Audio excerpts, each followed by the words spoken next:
My stepson said that I am not his real dad, and I have no right to order him to do anything. You are nothing to me, you are nobody. So, when it came to paying for college, I told him to let his real father pay for his tuition. I never thought I'd be sharing this story, but I need to get it off my chest. My name is Robert, and I am 45 years old. I own a very successful elite wine bar in town, built by myself from scratch, and I am very proud of it. That bar introduced me to someone 5 years ago, or so I thought at that time.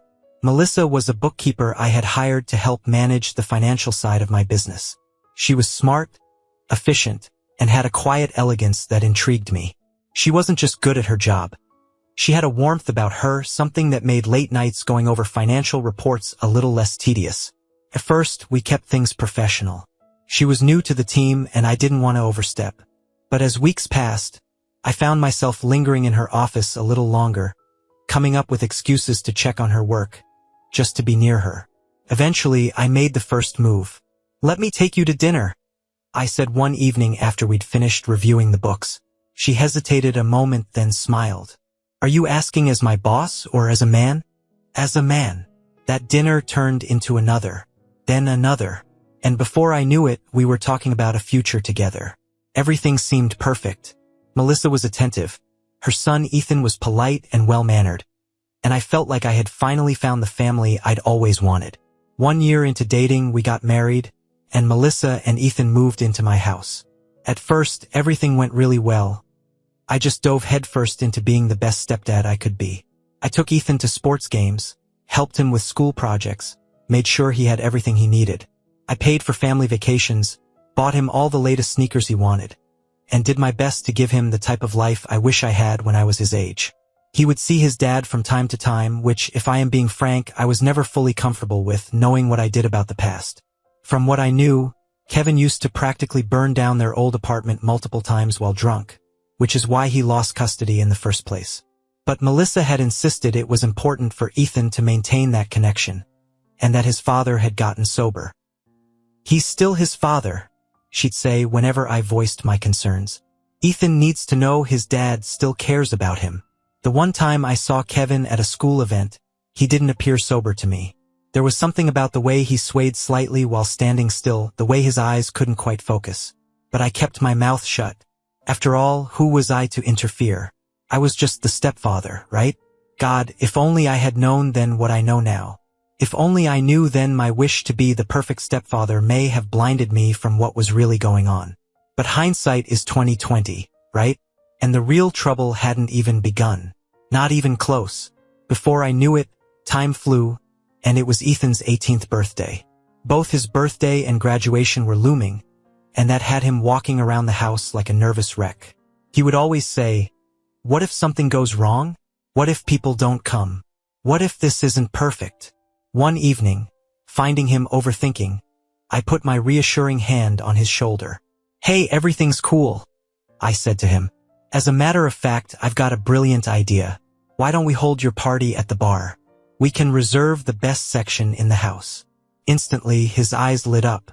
I knew my wine bar had become a hotspot in town, and Ethan had been dying to show it off to his friends. "Really?" he said, already reaching for his phone. "Oh my God. My Instagram is going to be insane. Everyone at school is going to be so jealous." I flung myself into preparations. I wanted everything to just be so perfect for him. I even took him shopping for a designer suit, a sleek, black number which made him look like a junior businessman. He looked every inch like a young professional in the suit. I nodded to indicate my approval. "How many guests do you think you are going to invite?" I asked one evening as we were going over the details. He fiddled with his phone and seemed for a moment to hesitate. "About 30 people."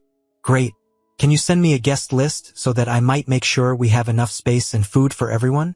"Oh, I don't really have one yet," he said hastily.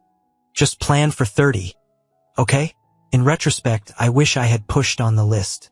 But I was so in the throes of preparing everything.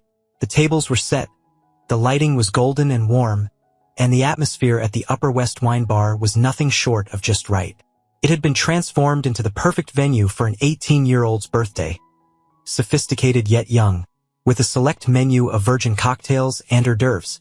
Ethan looked smashing in his tailored black suit, standing near a cluster of his friends, laughing and taking snapshots. Melissa's family was there, mingling with his classmates, and all seemed to go smoothly. And then he walked in. I immediately recognized Kevin even before he opened his mouth. He swayed slightly with each step, uneven, with eyes that were glassy. He was drunk. "I'm here to wish my son a happy birthday," he declared loudly, drawing attention from the guests. I was sitting next to Ethan when his father stumbled toward our table, his gaze landing on me with pure contempt. "Get up," he slurred, waving his hand dismissively. "That's my seat. I'm his real father, not you." I kept my voice calm and measured. "There is ample seating with the other guests at the next table. Why don't you join them?" "No." This time his voice was sharp, almost growling. "This is my place. You need to leave my place. Who do you think you are?" I looked to Melissa to intervene, to do something, anything to diffuse the situation. But she sat there, her face pale, staring down at her hands as if they held the answers to all her problems. I took a deep breath and steeled myself. This was Ethan's night. I was not about to let it get completely ruined when I could prevent it. "Let me be crystal clear," I said, my eyes deadlocked into Kevin's. "You have two options, to have a seat at the next table with the other guests or to have security escort you out." His face contorted with anger. "Oh, listen to you, Mr. Moneybags, throwing his weight around," he spat, swaying slightly as he leaned on the edge of the table for balance. "You think you can buy everything, don't you? Buy my son, buy my family's love." Other patrons were starting to stare. I could see some of my regulars at tables nearby feigning indifference yet clearly hanging on every word. My staff hovered near the edges of the room, awaiting my cue. "You just waltz in here with your fancy bar, your big house," Kevin spat on, the pitch of his voice rising with every sentence. "Think you can replace me just because you've got money? Well, guess what, you can't buy family." With that, before anyone could react, he reached out and pitched a plate of charcuterie onto the floor. The crashing of glass hit the sudden, dead silence of the bar. And then another, and another. Fine cheeses and cured meats splattered across the expensive marble flooring. A bottle of imported sparkling water tipped over, spilling across the polished wood of the bar. I caught my security team's eye and gave a subtle nod. They moved in smoothly, professionally, just as they'd been trained. "Sir, it's time for you to leave," the head of security said firmly, taking Kevin's arm. I watched them walk him out, his drunken protests sliding into slurred, incoherent screams that bounced off the hall until the front door swung shut behind him. Silence. Then, gradually, the murmur of the guests picked up again. I rose and donned the brightest owner's smile. "Really sorry about this, ladies and gentlemen. Please let the evening go on. Drinks are on the house." It didn't ruffle the feathers of the regulars, who were used to it. After a few minutes, they went back to their conversations. But at our tables, Ethan's friends and family sat there. The whispers were constant. I could see them shooting glances at Ethan, at Melissa, at me. The story would be all over social media by morning. Ethan sat, ramrod straight, moving the food on his plate around. The sleek suit that had made him look so grown-up earlier now seemed to swallow him, making him small and vulnerable. The Instagram-perfect party he had dreamed of had quickly turned into a nightmare. After about an hour, he grumbled, "I have a headache. Can we go home?" The party was soon over after that. People made polite excuses, but I could hear them whispering as they left. "Poor Ethan. Did you see his dad? Can you believe what happened?" The minute we were inside the house, Ethan went straight to his room. I followed the girls upstairs and then went in his room to talk with him, to say something.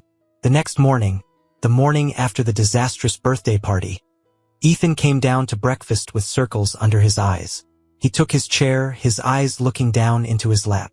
"How are you feeling, buddy?" I asked softly. "Fine," he grumbled to his cereal bowl. And that was that. One word. The days to follow were like living in some sort of ghost house. Ethan, energetic and chatty, became practically a stranger.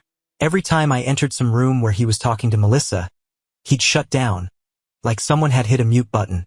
One evening, when Ethan had gone to bed, I tried bringing it up with Melissa. "Don't you think we should do something?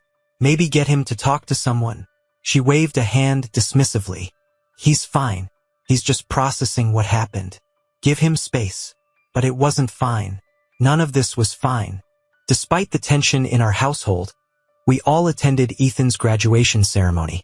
Melissa and I sat in the audience, and I clapped until my hands hurt when they called his name.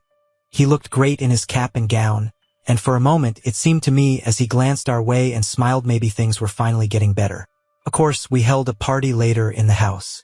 I knew I needed all of his favorites, their truffle fries, steak sliders, the little crab cakes he would constantly be swiping from the back of the kitchen in the bar, even the outrageous 3-tiered chocolate cake that really should have taken at least a week to get correct.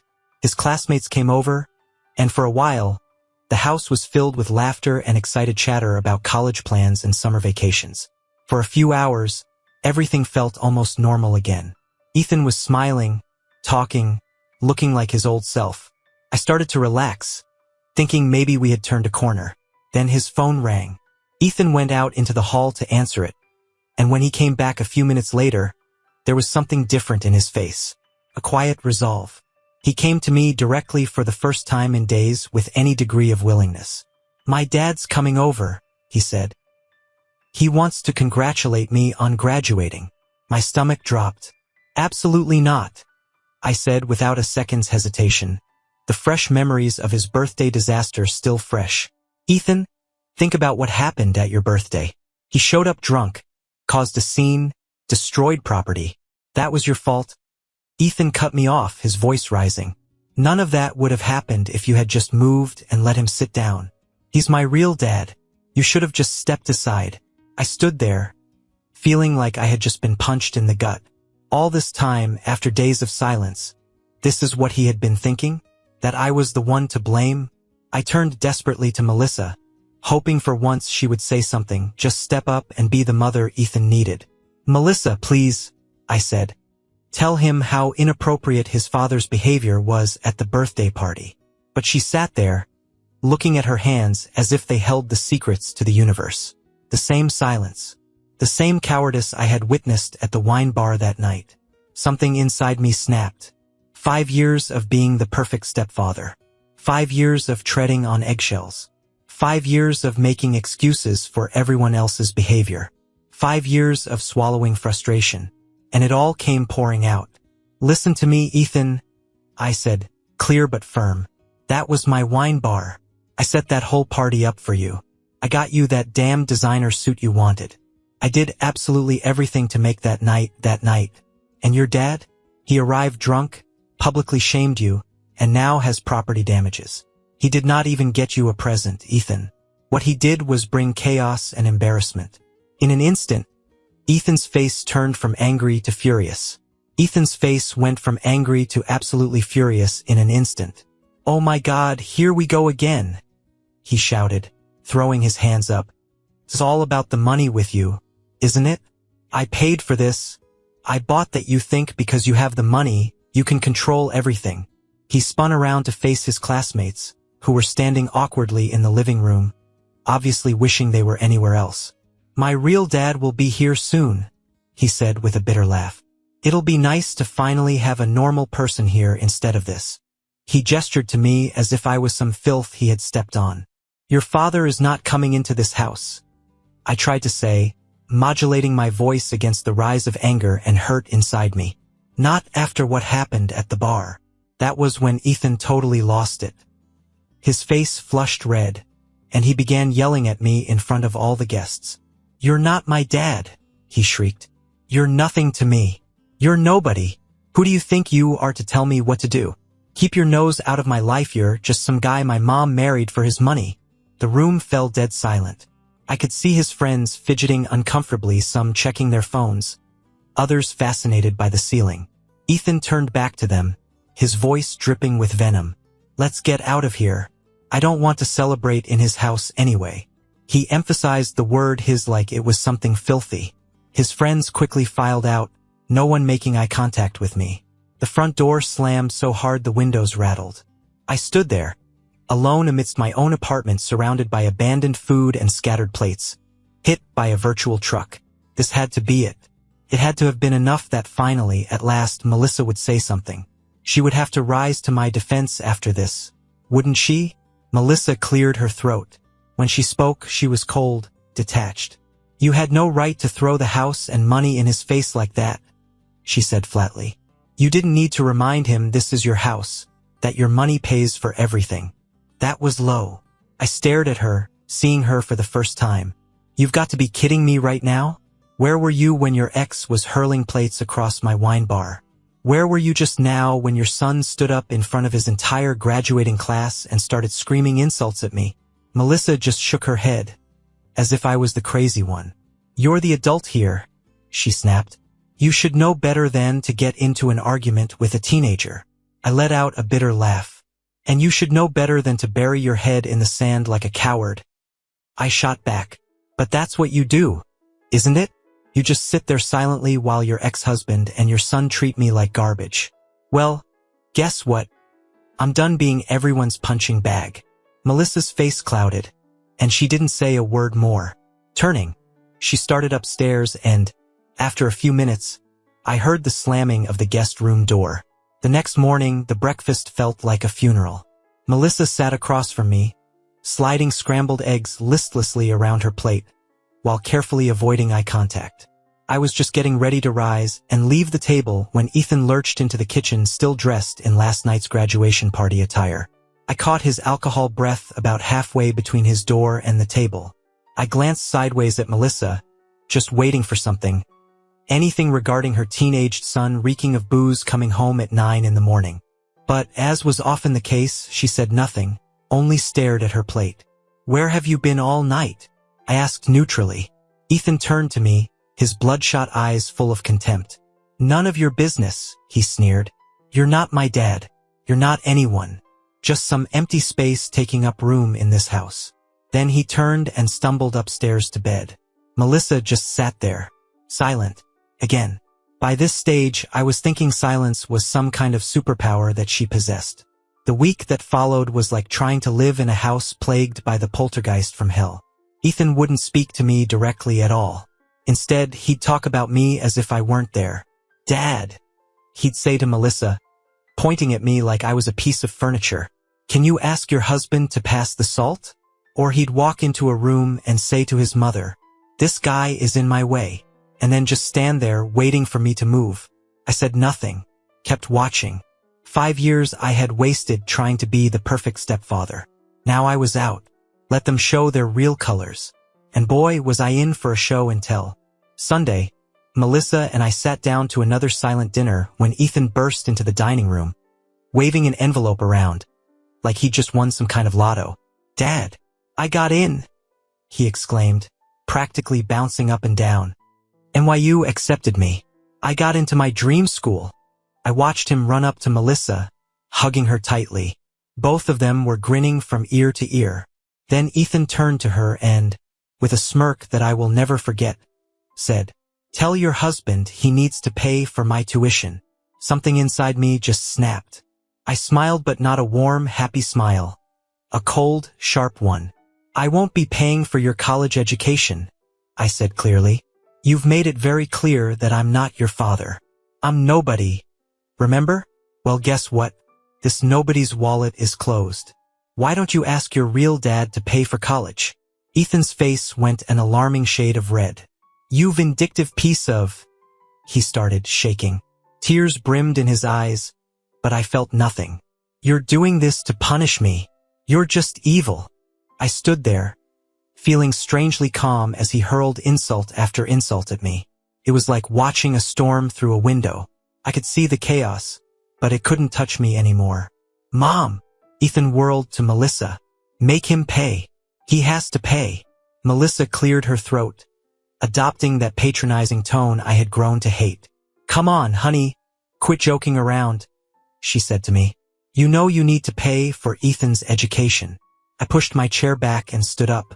I've made myself perfectly clear. I will not pay tens of thousands of dollars in tuition for someone who spent weeks telling me I'm nothing to him. Someone who treats me as if I don't exist in my own home. Then I turned and walked out of the dining room, Ethan's screams following me up the stairs. I could hear him throwing what sounded like another spectacular tantrum. Plates crashing, Chairs scraping, theatrical sobs. Like father, like son, I thought grimly. I sat in my bedroom, listening as the chaos downstairs slowly died down. But I knew it wasn't over. Melissa would be up soon enough, ready to play her part in this family drama. Sure enough, about 30 minutes later, my bedroom door burst open. Melissa burst in, red-faced with anger. "I'm sick of it," she spat at me. "Sick of you and your games. You need to grow up and pay for Ethan's education." I looked calmly at her where I sat on the bed. "No, you and your ex can figure out how to pay for NYU. I'm sure between the two of you, you can work something out." Melissa's jaw tightened. She started pacing the room like a caged animal. "You're being completely selfish. He's just a teenager. For God's sake, you're the adult here. You need to be the bigger person." I watched her, remembering all the times she had used that same argument. "Be the bigger person, Robert. Let it go, Robert. He's just a kid, Robert." Always making excuses.